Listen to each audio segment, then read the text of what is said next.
Samajwadi party के चुनावी प्रचार के लिए उत्तर प्रदेश के आजमगढ़ जिले से सांसद धर्मेंद्र यादव का हुआ भिवंडी में आगमन। दरअसल आपको बता दें कि महाराष्ट्र विधानसभा चुनाव को लेकर सरगर्मियां काफी गर्मा चुकी है और इस बीच सभी पार्टी दल के उम्मीदवारों को जिताने के लिए कई बड़े चेहरे अपने अपने विधायकी क्षेत्र के उम्मीदवारों के यहाँ पहुंचकर चुनावी प्रचार करते हुए दिखाई दिए। इस बीच आपको बता दें कि आजमगढ़ लोकसभा के सांसद धर्मेंद्र यादव के साथ में गोपालपुर आजमगढ़ से विधानसभा के जो विधायक हैं नफीस अहमद, समाजवादी पार्टी की राष्ट्रीय महिला अध्यक्ष जूही सिंह के साथ कई मान्यवर भिवंडी पश्चिम विधानसभा समाजवादी पार्टी के उम्मीदवार रियाज आजमी के चुनावी प्रचार के लिए पहुंचे। इस तस्वीर में आप देख सकते हैं कि दरगाह दीवान शाह पर सबसे पहले तो चादर चढ़ाकर उसके बाद सभा की शुरुआत की गई, जहां पर विरोधियों पर जमकर निशाना साधा गया और समाजवादी पार्टी के भिवंडी पश्चिम विधानसभा 136 के जो उम्मीदवार है रियाज आजमी के लिए मत मांगते हुए धर्मेंद्र यादव ने पत्रकारों को संबोधित किया और क्या कहा, ये सुनते हैं। क्या कहेंगे जिस तरह से देखा जाए उत्तर प्रदेश किस तरह का रिस्पॉन्स आप यहाँ पर देख रहे हैं कार्यकर्ता? बहुत शानदार रिस्पॉन्स मिल रहा है और निश्चित रूप से भिवंडी महाराष्ट्र की सबसे बढ़िया समाजवादी सरजमी है। जब जब समाजवादियों ने यहाँ चुनाव लड़ा, यहाँ के लोगों का आशीर्वाद मिला है, यहाँ के लोगों का समर्थन मिला है और रियाज साहब का मुझे उम्मीद है जिस तरह की उनकी सेवाएं रही यहाँ स्थानीय इलाके में, यहाँ के लोगों की पढ़ाई में, लिखाई में, यहाँ की सरकारी समस्याओं के समाधान में, यहाँ की मेडिकल फैसिलिटीज़ को दिलाने में जो रियाज साहब का योगदान रहा है, निश्चित तौर पर समाजवादियों को अतिरिक्त वोट मिलना चाहिए। इनकी अपनी मेहनत से और पार्टी के बेस के जब सब जोड़ेंगे तो निश्चित तौर पर भिवंडी के हमारे दोनों ही साथी, चाहे पूर्वी से रईस शेख साहब हों, चाहे पश्चिमी से रियाज साहब हों, दोनों ही लोग जीतेंगे।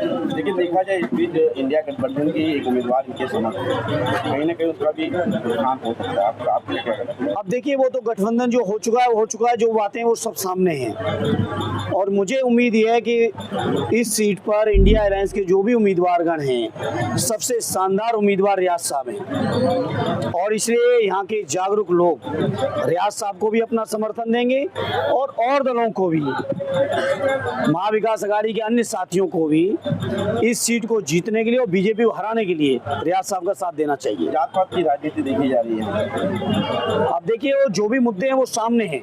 आगे राजनीति कौन कर रहा है जातिवाद की? बीजेपी के लोग अन्याय कर रहे हैं, अत्याचार कर रहे हैं, शोषण कर रहे हैं, उपेक्षा कर रहे हैं, हकमारी कर रहे हैं, दलित पिछड़े आदिवासियों की, मुसलमान भाइयों की नफरतें फैला रहे हैं, नफरत भरे भाषण दे रहे हैं। लेकिन हम लोग तो मोहब्बत का पैगाम लेके आए समाजवादी लोग। रियाज भाई को वोट क्यों दें? रियाज भाई को वोट समाजवादी पार्टी की नीतियों पर, आर्य अखिलेश यादव जी के कार्यक्रमों पर, हमारी जो नीतियां रही लगातार, विशेषकर महाराष्ट्र, भिवंडी और उत्तर प्रदेश के मैदान में जो योगदान रहा है पार्टी का, वो किसी से छुपा नहीं है। चाहे हमारी लैपटॉप की स्कीम हो, चाहे हमारी समाजवादी पेंशन की स्कीम हो, चाहे हमारी कन्या विद्याधन की योजना की स्कीम हो, बहुत सी स्कीमें हैं, चाहे जाति जनगणना का सवाल हो, चाहे आरक्षण दिलाने का सवाल हो, हर सवाल पर सबसे बड़ा संविधान बचाने का सवाल है।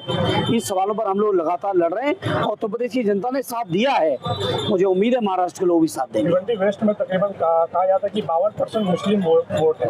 अगर वो किसी एक पार्टी के कैंडिडेट को मिलता है तो जितना संभव है, लेकिन वहीं पर देखा जा रहा है कि मुस्लिम इलाके में एक नहीं बल्कि कई सारे उम्मीदवार हैं। वोटर बहुत जागरूक है, दलों से कोई फर्क नहीं पड़ता, दल तो अपने अपने खड़े करते ही हैं।